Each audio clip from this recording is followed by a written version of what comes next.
I know you think your car belongs to you. I mean, you bought it, you waxed it, you named it Betsy or the Beast or please don't break down again. But as of right now, federal law says otherwise. Because on January 22nd, 2025, the U.S. House of Representatives voted 268 to 164 to keep funding a federal mandate that requires every new car sold in America starting in 2026 to include technology that monitors your eyes, your breath, your lane position, and can shut your vehicle down if an algorithm decides you're impaired. No cop, no breathalyzer, no human review.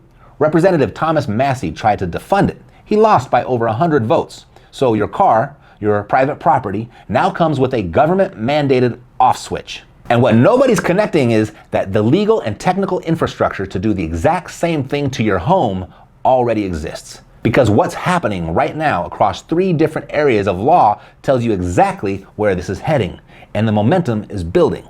Let me show you the receipts. Section 24220 of the Infrastructure Investment and Jobs Act, signed November 2021, mandates that every new vehicle must include advanced drunk and impaired driving prevention technology that can passively monitor the performance of a driver and prevent or limit vehicle operation if an impairment is detected. Passively monitor, prevent operation, detected by an algorithm. And the law contains 0 mandated appeals process, no reset timeline, no human review mechanism. If the system flags you, even falsely, there is no specified procedure to override it.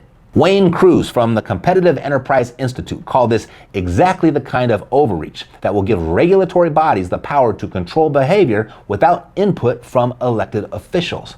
Critics are calling it kill switch jail. Your private property, government-installed off switch, answers to no one. And if you think this stops at the garage door, let me introduce you to civil asset forfeiture. According to the Institute for Justice, 87% of all government asset seizures in the United States are civil forfeitures, meaning the property is taken without criminal charges ever being filed. No charges, no trial, no conviction. They don't charge you, they charge the property. I'm not joking. The court cases, they read like this: United States versus 2015 Chevrolet Tahoe. United States versus $12,000 in US currency. They sue the inanimate object. And because the inanimate object has no rights, you, the owner, have to prove it's innocent. In fiscal year 2021, the US Marshals Service was holding $3.38 billion in seized assets. They received 17,269 new assets that year alone. And the median cash forfeiture across 21 states, $1,300. That's the sweet spot, where it costs more to fight it than to lose it, which is exactly what most people do. They lose it. So the government already has established legal mechanisms to seize your car, your cash, and your home without proving you committed a crime. The vehicle kill switch just adds a remote control to the existing operation. And that's not a new power, it's a new delivery system. Now let's talk about what they've already done with property. Cities initiate an average of 80 public projects per year using eminent domain to take private property. And since the Supreme Court's Kelo versus New London decision in 2005, the government can take your home and hand it to a private corporation as long as they mumble something about economic development. In Louisiana last year, the Plaquemines Port Authority tried to seize private land through eminent domain, then lease it to Venture Global, a private LNG company, not for public access, for corporate profit. In Ocean Springs, Mississippi, the city designated over 100 homes as slum and blighted without even notifying the owners. That's like your neighbor calling a tow truck on your car while you're inside eating dinner, and the driver just says, "Hey, I got paperwork." Only 3 states in the entire country have enacted protections against this kind of abuse since Kelo. 3. So we've got a government that can seize your property without a conviction, hand your land to a corporation under the label of public benefit, and just voted to install remote kill switches in your car. And we haven't even got to the digital part yet, because everything I've told you so far is the analog version, the send a guy with a badge version. What happens when it all goes digital? Several states are moving property title records to blockchain systems. Tennessee signed a law in 2018 recognizing legal authority of ownership rights secured through blockchains. Sounds great, right? Modernize the system. Put the deed on the blockchain. Nobody can forge it. Except legal scholars at USC have pointed out a critical problem. Blockchain title systems require government oversight to resolve disputes.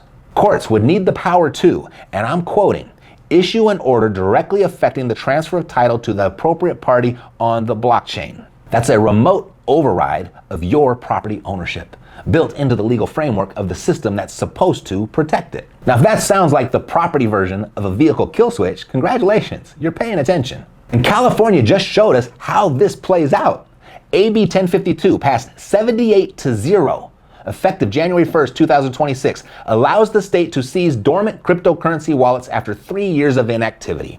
Your digital property, seized by the state because you didn't use it often enough. Not one vote against.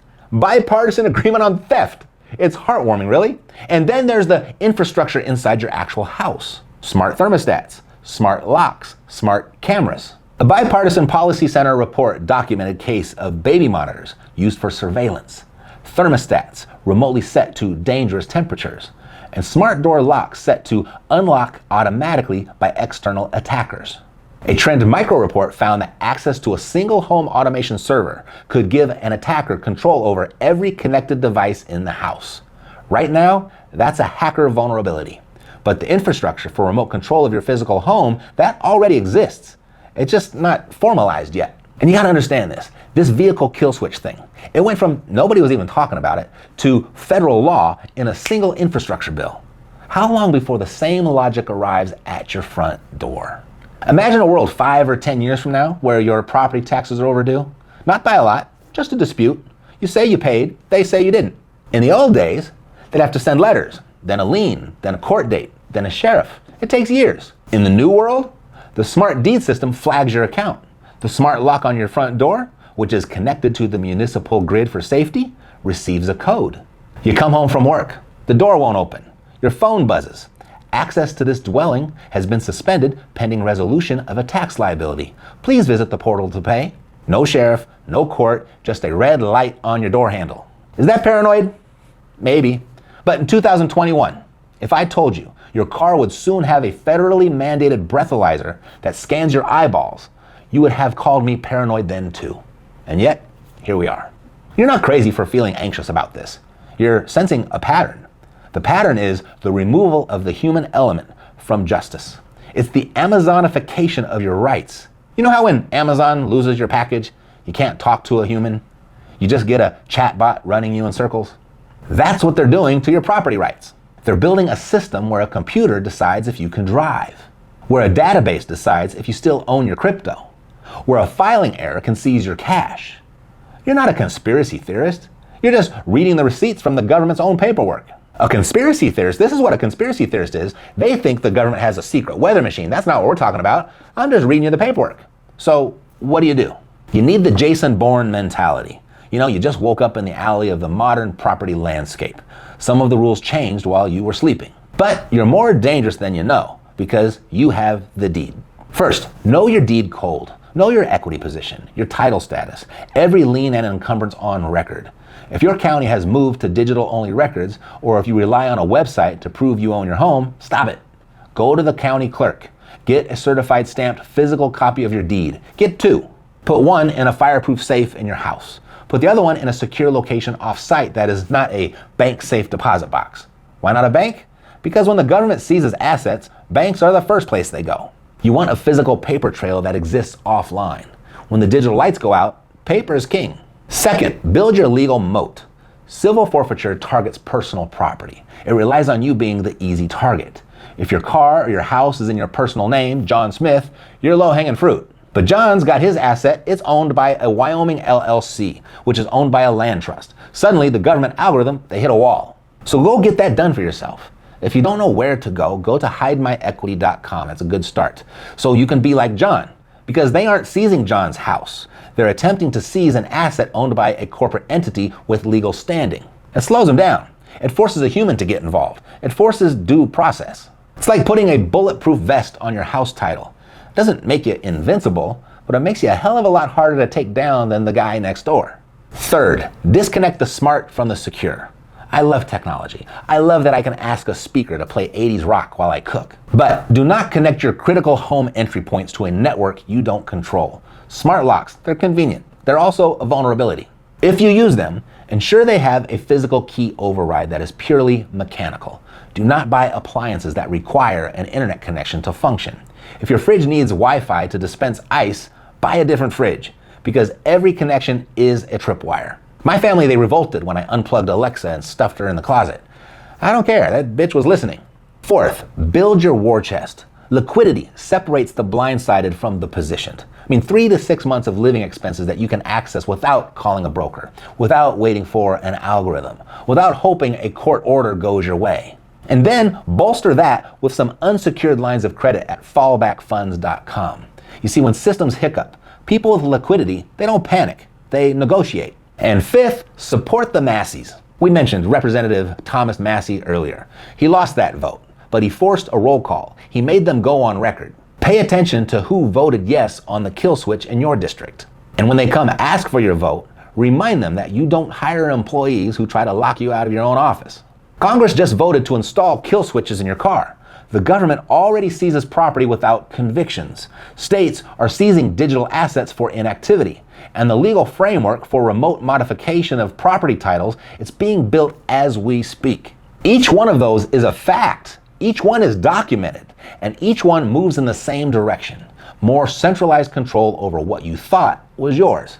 You can assume this trend stops at the garage door, or you can treat your home, your liquidity, and your solvency like the fortress they need to be. You're the type of person who doesn't wait to get blindsided. That's why you're here. You see the pattern before it becomes the headline. But most homeowners are getting blindsided by threats that don't even require new technology or federal mandates.